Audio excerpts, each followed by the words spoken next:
CMR jewellers సువర్ణ సంక్రాంతి సంబరాలు బంగారు ఆభరణాలపై 1050% తగ్గింపు. జనవరి 8వ తేదీన భారత ప్రధాని నరేంద్ర మోడీ ఆంధ్రప్రదేశ్కి రాబోతున్నారు.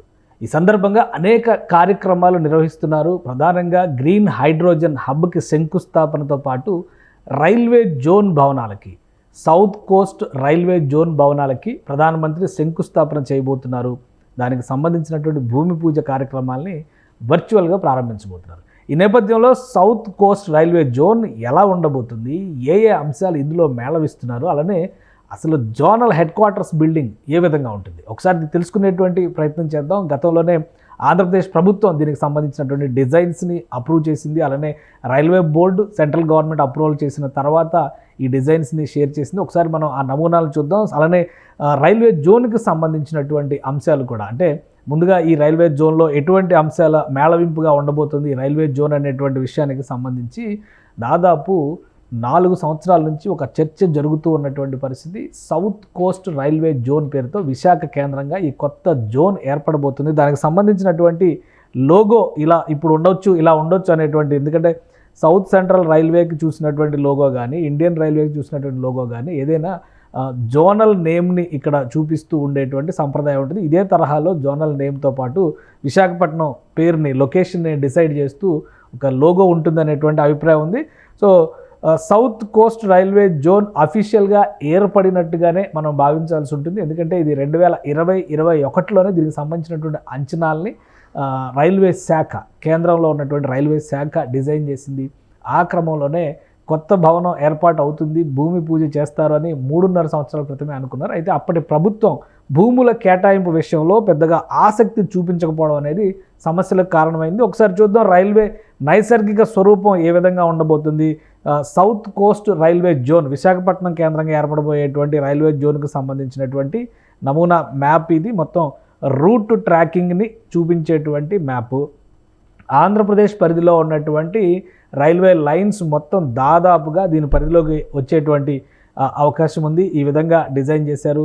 ఆల్మోస్ట్ 16,000 కిలోమీటర్ల మేర ఉన్నటువంటి రాష్ట్రంలో విస్తరించి ఉన్నటువంటి రైల్వే జోన్ 4 డివిజన్లలో ఉంది. సో ఈ రైల్వే లైన్లన్నీ కూడా ఒక 4 డివిజన్ల పరిధిలో ఉన్నాయి. ఫస్ట్ ఇక్కడ చూస్తే వాల్టేరు డివిజన్ కనిపిస్తుంది మనకి. వాల్టేరు డివిజన్ ఉత్తరాంధ్ర ప్రాంతం మొత్తాన్ని కవర్ చేస్తుంది. అలానే ఒరిస్సాలోని కొంత ప్రాంతాన్ని కూడా వాల్టేరు డివిజన్ కవర్ చేస్తుంది. ఇక మధ్య ప్రాంతంలో చూస్తే కనుక ఇది విజయవాడ డివిజన్. విజయవాడ డివిజన్ కూడా చాలా పెద్ద డివిజన్. ఇక్కడ ట్రాఫిక్ ఎక్కువ, అలానే వచ్చేటువంటి రెవెన్యూస్ కూడా ఎక్కువ. ఇది విజయవాడ డివిజన్ కిందకు వస్తుంది. ఇక కొంత భాగం ఇక్కడ గుంటూరు డివిజన్, ఇది కొత్తగా ఏర్పడినటువంటి డివిజన్. అంటే ఏర్పడి చాలా కాలం అయింది, కాకపోతే మిగతా జోన్లతో పోల్చి చూసినప్పుడు ఇదే లేటెస్ట్ డివిజన్గా ఉంటుంది. ఇక రాయలసీమ, కర్ణాటకలోని కొన్ని ప్రాంతాలను కలుపుతూ గుంతకల్లు డివిజన్ ఉంది. ఈ గుంతకల్లు డివిజన్ని పూర్తిగా దాదాపు గుంతకల్లు డివిజన్ పరిధిలో ఉన్నటువంటి రైల్వే లైన్స్ మొత్తం కూడా సౌత్ కోస్ట్ రైల్వే లైన్లోకి రాబోతున్నాయి. సో గతంలో ఇచ్చినటువంటి నోటిఫికేషన్ ప్రకారం చూస్తే Waltair division, Vijayawada division, Guntur division, Guntakal division. కానీ వాల్తేరు డివిజన్ని గతంలో 2గా విభజించాలనేటువంటి ప్రతిపాదన చేశారు. ఒరిస్సాలో ఉన్నటువంటి భూభాగం, అక్కడ ఉండేటువంటి రైల్వే ట్రాక్ మొత్తాన్ని కూడా రాయగడ డివిజన్ కింద విడగొట్టడం ద్వారా వాల్తేరు డివిజన్ని సగం భాగం చేసేటువంటి ప్రతిపాదన గతంలో చేశారు. అయితే ఇప్పుడు ఫైనల్గా రాష్ట్ర ప్రభుత్వం చేసినటువంటి విజ్ఞప్తి మేరకు వాల్తేరు డివిజన్, అన్డివైడెడ్ వాల్తేరు డివిజనే కొత్త రైల్వే జోన్లో భాగం అయ్యేటువంటి అవకాశాలు ఉన్నాయి. దీనిపైన ఇంకా అధికారిక ప్రకటన రావాలి, నిర్ణయం తీసుకున్నారా లేదా అనేటువంటి క్లారిటీ కేంద్ర ప్రభుత్వం నుంచి, రైల్వే శాఖ నుంచి రావాల్సి ఉంటుంది. సో అదే Vijayawada division, Guntur division, Guntakal division చూస్తే కనుక దాదాపు 90% పైగానే ఈ జోన్లోకి వస్తే కృష్ణా జిల్లా పరిధిలో, జగ్గైపేట పరిధిలో ఉన్నటువంటి కొద్ది భాగం మాత్రమే సౌత్ సెంట్రల్ రైల్వే జోన్లోకి వెళ్ళేటువంటి అవకాశం ఉంది. అది ప్రస్తుతం విజయవాడ డివిజన్ పరిధిలో ఉన్నటువంటి రైల్వే లైన్లు అయినప్పటికీ కూడా కాజీపేట డివిజన్కి అలైన్గా పనిచేసేటువంటి లైన్లు కాబట్టి వాటిని సౌత్ సెంట్రల్ రైల్వేకే కేటాయించే అవకాశం ఉంది. సో ఇక జోనల్ వారీగా మనం ఒకసారి ఇక్కడ ఉన్నటువంటి అంచనాలని ఒకసారి మనం చూద్దాం. జోన్ల వారీగా ఉన్నటువంటి వైబిలిటీ, ముఖ్యంగా ఒక జోన్ నిర్వహించాలంటే కనుక అక్కడ ఆర్థికంగా లావాదేవీలు ఏ విధంగా నిర్వహిస్తారో, ఆర్థికంగా ఇది లాభదాయకమా కాదా అనేటువంటి అంశం మీద ఆధారపడి ఉంటుంది. సో 2021లో రైల్వే జోన్ ప్రకటన చేసేటువంటి సందర్భంలో కేంద్ర రైల్వే శాఖ ఈ జోన్ వైబిలిటీకి సంబంధించినటువంటి అంశాలను కూడా ప్రతిపాదించింది. ఒకసారి మనం చూద్దాం. మొత్తం ఈ జోన్ ఆపరేట్ చేసేటువంటి రైలు మార్గంలో దాదాపు 500 ట్రైన్లు ప్రయాణం చేస్తూ ఉంటాయి. ఈ పరిధిలో నుంచి అలానే జోన్ రెవెన్యూ విషయంలో చూస్తే కూడా 13,000 కోట్ల రూపాయలు, సంవత్సరానికి 13,000 కోట్ల రూపాయల రెవెన్యూ ఉండేటువంటి అవకాశం ఉంది. కాబట్టి ఇది చిన్న జోన్ అనడానికి అవకాశం లేదు. ఫైనాన్షియల్గా వైబిలిటీ ఉన్నటువంటి జోన్ అనేటువంటి క్లారిటీ ఆ రోజే 2020-21లో ఇచ్చినటువంటి డిపిఆర్లో, అప్పుడు ఇచ్చినటువంటి డీటెయిల్డ్ ప్రాజెక్ట్ రిపోర్ట్లోనే సౌత్ కోస్టల్ రైల్వే జోన్కి సంబంధించి కేంద్ర రైల్వే శాఖ చేసినటువంటి ప్రకటన ఇది. కాబట్టి ఎలాంటి ఇబ్బందులు లేవు. జోన్ వైబిలిటీ విషయంలో కూడా క్లారిటీ ఉంది. ఇక భవనాల విషయంకి వచ్చేసరికి రైల్వే శాఖ ఒక డిజైన్ని రూపొందించింది. ఆ డిజైన్కి కేంద్ర ప్రభుత్వం ఆమోదం లభించింది. అదే డిజైన్ని రాష్ట్ర ప్రభుత్వానికి కూడా ప్రతిపాదించింది. ఆ డిజైన్ ఒకసారి మనం చూద్దాం. ఇప్పుడు ఈ డిజైన్కి సంబంధించినటువంటి టెండర్ల ప్రక్రియని గత నెలలో ప్రారంభించింది. ఆల్మోస్ట్ ఫైనల్ చేసేసారు. ఇది బేస్మెంట్ 2 అంటే B1, B2 2 బేస్మెంట్లు ఉంటాయి ఈ బిల్డింగ్కి సంబంధించి. అలానే గ్రౌండ్ ఫ్లోర్ ప్లస్ 9 అంతస్తుల భవనం. ఇది మొత్తంగా చూస్తే కనుక 11-12 స్లాబ్స్ ఉండేటువంటి స్ట్రక్చర్గా మనం చూడాలి. కాబట్టి మొత్తం 9 అంతస్తుల భవనాన్ని, ఒక పూర్తి స్థాయి భవనాన్ని నిర్మిస్తున్నారు. ఈ భవనానికి సంబంధించినటువంటి వివిధ రకాల మోడల్స్ను కూడా రైల్వే శాఖ రిలీజ్ చేసి ఇది ఫైనల్ అప్రూవల్ చేసినటువంటి సౌత్ కోస్ట్ రైల్వే జోన్, అంటే దక్షిణ కోస్తా రైల్వే జోన్.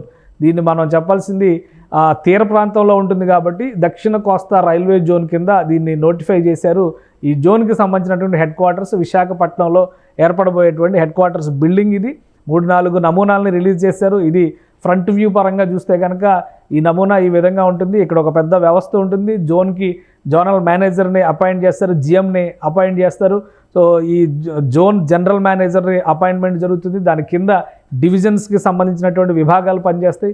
అలానే ఆ స్ట్రక్చర్ మొత్తం కూడా ఇతర జోన్లలో ఏ విధంగా ఉందో అదే విధంగా ఇక్కడ స్ట్రక్చర్ ఉంటుంది. మొత్తం ఏరియల్ వ్యూ ఇది ఈ ఏరియాకి సంబంధించినటువంటి నిర్మాణం. దానికి కావాల్సినటువంటి అన్ని వనరుల్ని, పార్కింగ్ని, పూర్తి వ్యవస్థల్ని కూడా ఇక్కడే తీర్చిదిద్దుతున్నారు. ఇది Visakhapatnam railway zone head quarters building. ఇదే HQ కింద మనం చూస్తాము ఇక రాబోయేటువంటి రోజుల్లో. ఇక ఈ బిల్డింగ్కి సంబంధించినటువంటి నిర్మాణ ప్రక్రియ పైన రైల్వే శాఖ ఇప్పటికే నోటిఫికేషన్ రిలీజ్ చేసింది, ఒక టెండర్ని రిలీజ్ చేసింది. లాస్ట్ మంత్ అంటే డిసెంబర్ 27వ తేదీన రిలీజ్ చేసింది.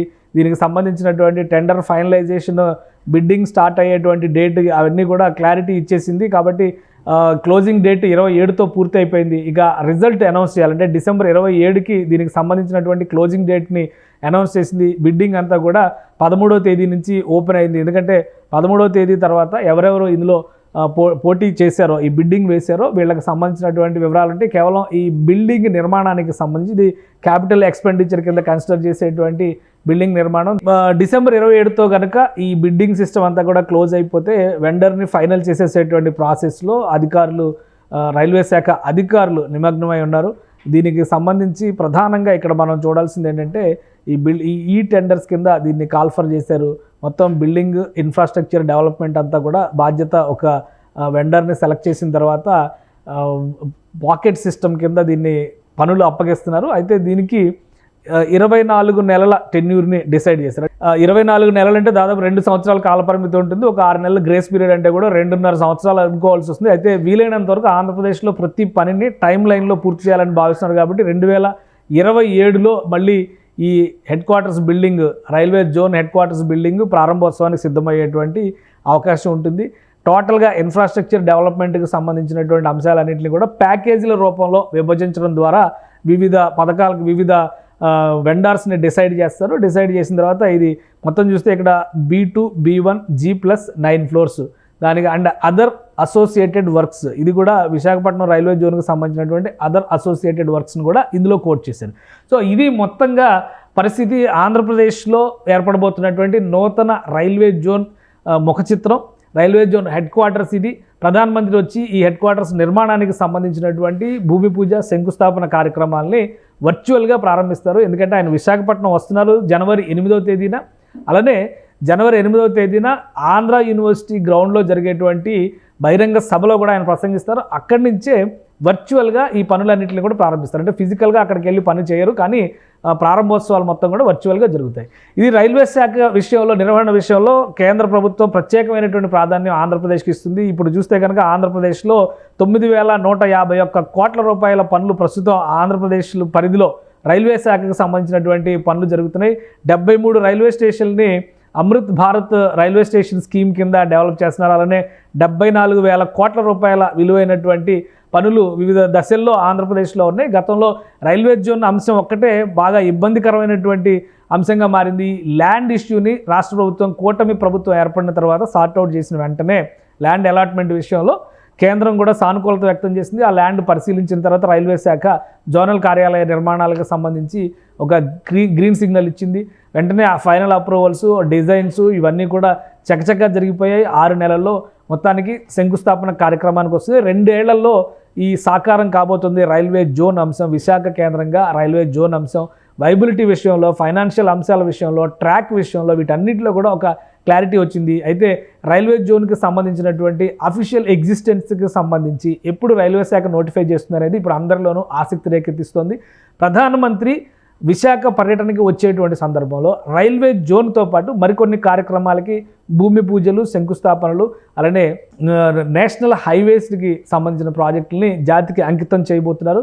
వీటితో పాటు ఆంధ్రప్రదేశ్కి మరికొన్ని వరాలు ఇస్తారనేటువంటి ఆశ అందరిలోనూ ఉంది.